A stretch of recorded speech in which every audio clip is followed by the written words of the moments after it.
Hi, I'm Jenny from Success Empowerment to continue this really great week of discussions with different women for International Women's Day. Today I'm joined with Lia Perez. Lia, thank you so much for joining me today. Hi, it's a pleasure. So this week we've been talking to a number of women who have already established their careers and their paths. Sometimes we've been talking to women who have started a couple of careers in their journey. And we wanted to talk to you today, Lia, because you're just starting out and you have a fresh perspective on things that we haven't heard a lot about this week. So my first question to you is, as you're getting started in your career and choosing your path for your education, what types of things did you do to figure this out? And was it really hard to figure out what you wanted to do, or was it relatively easy? Did you have a calling or a passion? So, for as long as I can remember, I always wanted to be a lawyer.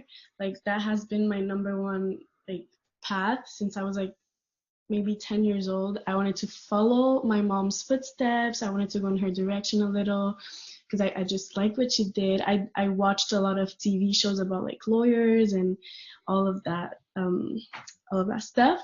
But then when I got to high school, that's when like everything changed. Like I realized I didn't like reading as much.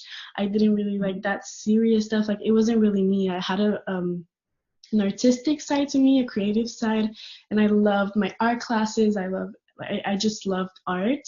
So that's kind of when I figured out like I didn't want to go into an art program, but I did want to have something creative in my career. And I was good at math, I was good at science. So that's where I came up with architecture, interior design. So basically I can still use my logic for like designing and Yeah. my math and my science is still there, but then I have the creative side where I can just like choose everything and like create colors and so that's where I kind of figured out what I wanted to do. So it sounds to me that you had a really clear vision of different things that you wanted to combine in your career, and you didn't want to have to give up your artistic side and you didn't want to have to give up your logic side. So you found something that was a good fit for both. Yeah. That's brilliant, because usually we go down one path and then we don't like it, so then we switch it. But you've managed right at the beginning to combine those. So I commend you for that, certainly. Thank you. My other question is when we've talked about this a little bit, and certainly in my situation, in my generation, I feel that I have, living in Canada and working here, I have so many opportunities and choices, and I recognize that that's not always the case for other women around the world, and always wasn't the case for women who came before me. And so when you were looking at what you wanted to do and start your career, did you feel that there was any limitations on your choices because of your gender, or did you feel that you could really just do anything that you chose? Honestly, I felt like I could do anything. I know that before it wasn't that easy with women choosing their own careers. Like women had to stay at home and do the kid stuff, but I did not feel like that at all. Honestly, like all of the doors I were open for me. If I wanted to go in construction, I totally could.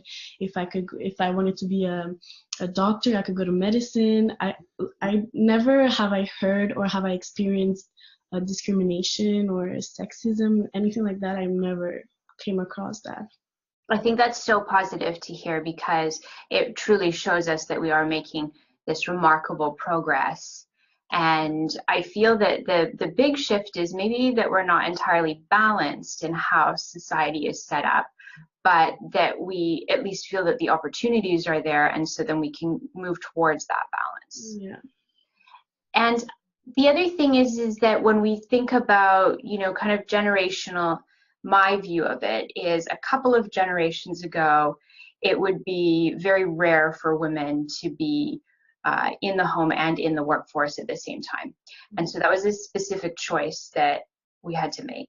And then when we look at, kind of my current generation, it was that, no, we can have it all. And having it all meant you could have a senior level career and you could have a family and you could do all these things, but it was still a bit tricky, because then we ended up just doing so much, and it becomes a bit overwhelming with the pressure. And so I think it switched drastically from having to choose one or the other to having the opportunity to have both, but then that's going to be its own challenge. When you look ahead, and I know you're still young, so you don't have to have it all figured out. None of us have it all figured out. But do you think that your peers and your friends in your group would look at it and say, I have to choose between career and family, or these are two things that I can have if I want, I can integrate, I can make whatever choice is best for me, essentially? In my opinion, it definitely depends on the career that you choose. Okay. So, for example, if you go into medicine, you have a lot of studies to do, you have a lot of internship to go through, and it's not an easy program to go into when you're in college or like university. So definitely, I think it's not about choosing, it's about choosing the time. So like if you want to postpone having a family when you're older, that can totally be done. So it's again, it's not about choosing if I have kids or not, or have a family or not. It's actually choosing the right time and when you're comfortable in your place. When if you feel like you can have kids when you're studying, go ahead, like you do you. But then again, it depends. Like if I'm in architecture and interior design, and it's not easy, but it's not extreme. So if I look over like 10 years, I'd be 27. I totally think I could handle kids or something like that. Or I'll be 28 actually. So yeah, I feel like I could totally handle it. It really depends on your way, like you knowing yourself, if you can handle stuff or not. I don't think it's about people telling you choose this or choose that. Mm-hmm. I think that's a really good thing to point out, is that we can have more control over how we design it now, and when we choose to study, when we choose to work, when we choose to have kids, and then you can put all those things together at certain points, as you said, depending on what's best for you. So I think that that's really great, that people are not feeling so much pressure to make black and white decisions, but they see more, of a creative opportunity to build it how they like. Mm-hmm. And my last question for you today is, we've talked a lot about, in the other conversations this week, we've talked about the fact that, sometimes it takes just the courage to go after your dreams, to do what you want, to break out of those norms that maybe society has set for you, or choose something that you haven't done before, but have the confidence to do it. What, in your opinion, do you feel that, you need some courage for in your future? And is there anything ahead of you that you think, okay, well, I'm going to have to meditate on this. I'm going to have to get some courage for this because there could be struggles ahead? Oh my God. Well, I feel like I'm an organized kind of girl, so I have like my path, like I know where I'm going, I know what studies I have to do, I know like I basically know what university, like what firm I want to work at, Wow. So maybe I don't know, like things can change obviously. Like I could like decide tomorrow I don't want to be an architect anymore, I don't want to be this anymore. So probably it's just like motivating yourself. I don't know, like having passion for what you do, what you study. That's a hard question. I'm not sure because I have basically everything planned out for me. I know I know where I'm going. Mm-hmm. So, Then what I'll do is I'll just impart one little bit of wisdom for you, is that as you go along, even with your plan, sometimes we're going to run into resistance or roadblocks. And I would just say that you've got the clarity of what you want to achieve. So don't give up if it gets bumpy.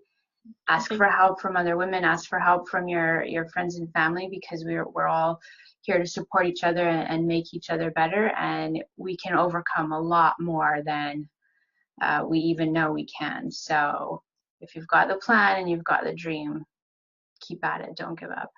Thank you. You're welcome. Thank you so much for talking to me today, Leah. I really appreciate it. And happy International Women's Day. Happy International Women's Day. Thank you. Bye.